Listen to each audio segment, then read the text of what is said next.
சின்ன கதை மூலமா நம்ம வாழ்க்கைக்கு தேவையான ஒரு பெரிய பாடத்தை கத்துக்கலாம். இது ஒரு பழமொழி சொல்லித்தர பாடம். இந்த வரிகளோட அர்த்தம் ரொம்ப சிம்பிள், ஆனா ரொம்ப ஆழமானது.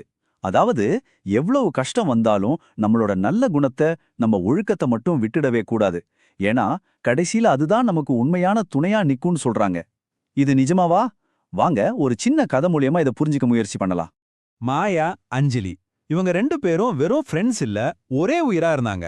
அவங்க 2 பேரையும் ஒன்னா சேர்த்து வச்சது அவங்களுக்குள்ள இருந்த ஓவிய காதல் தான். அவங்க 2 பேரோட கண்ணிலையும் ஒரே ஒரு கனவு தான், அந்த நகரத்தோட மிகப்பெரிய ஓவிய போட்டியில ஜெயிக்கணும். அது வெறும் போட்டி இல்ல, ஜெயிக்கிறவங்களுக்கு கிடைக்க போற அந்த கல்வி உதவித்தொகை அவங்க வாழ்க்கையே தலைகீழா மாத்த போற ஒரு பெரிய வாய்ப்பு. அந்த நாளும் வந்துச்சு. அஞ்சலி அவளோட மொத்த திறமையும் கொட்டி ஒரு பிரமாதமான ஓவியத்தை வரைஞ்சு முடிச்சா. அதுல அத்தனை உயிர் இருந்துச்சு. அதை பார்த்தவங்க எல்லாருமே கண்டிப்பா அஞ்சலி தான் ஜெயிப்பான்னு அடிச்சு சொன்னாங்க. ஆனா மாயாவோட கண்கள் மட்டும் வேற ஒன்ன கண்டுபிடிச்சுது. அந்த ஓவியத்தை ரொம்ப உன்னிப்பா பார்த்தப்போ அவ இதயம் ஒரு நிமிஷம் நின்னுருச்சு. யாருமே கவனிக்காத ஒரு மூலையில ஒரு ரொம்ப சின்ன பெயிண்ட் சிதறல், அது அந்த முழு ஓவியத்தோட அழகே கெடுக்கிற மாதிரி அவளுக்கு தோணுச்சு. இப்ப மாயா மனசுக்குள்ள ஒரு பெரிய போராட்டம் ஆரம்பிச்சிருச்சு.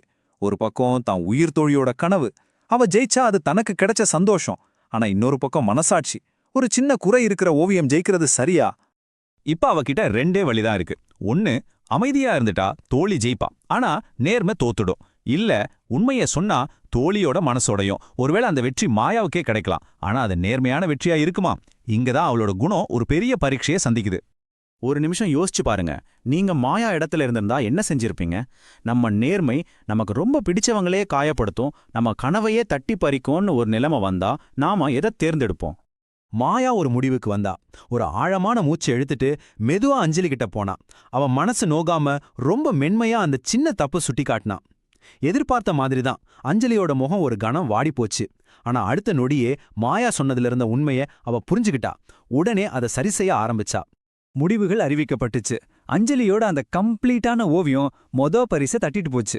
தன் கனவு நழுவி போனாலும் தன் தோழியோட சந்தோஷத்தை பார்த்து மாயா மனசார சிரிச்சா. ஆனா கதை இங்க முடியல. ஒரு சின்ன ட்விஸ்ட். நடுவர்கள்ல ஒருத்தர் மாயாவும் அஞ்சலியும் பேசிக்கிட்டதை இதேச்சியா கேட்டுட்டார். அஞ்சலியோட ஓவியத்தை விட மாயாவோட அந்த நேர்மையான குணம் அவரை ரொம்பவே ஈர்த்துருச்சு. அந்த நடுவர் நேரா மாயா கிட்ட வந்தாரு. ஒரு நல்ல ஓவியத்தை விட ஒரு நல்ல குணம் ரொம்ப மேலானது. உன்னோட நேர்மைக்கே இந்த பரிசு ரொம்ப சின்னதுன்னு சொல்லி அந்த ஸ்காலர்ஷிப்பை விட ஒரு மிகப்பெரிய வாய்ப்பை கொடுத்தாரு. தன்னோட புகழ்பெற்ற ஓவிய பள்ளியிலேயே சேர்ந்து படிக்க ஒரு இடம். பாத்தீங்களா, எந்த நல்லொழுக்கத்தை காப்பாத்த மாயா கஷ்டப்பட்டாளோ அதே ஒழுக்கம் அவளுக்கு ஒரு உண்மையான துணையா நின்னு இதை விட பெரிய ஒரு வழிய காட்டிடுச்சு. அதனால சில நேரங்கள்ல நேர்மையா இருக்கிறது ரொம்ப கஷ்டமா இருக்கலாம். அதுக்காக சிலதை இழக்க வேண்டியிருக்கும். ஆனா ஒண்ணு மட்டும் நிச்சயம், கடைசியில நம்ம கூடவே வர்ற உண்மையான, என்னைக்கும் நம்மள கைவிடாத ஒரே துணை நாம அன்னைக்கு கஷ்டப்பட்டு காப்பாத்துனா நம்ம நல்ல குணம் மட்டும்தான்.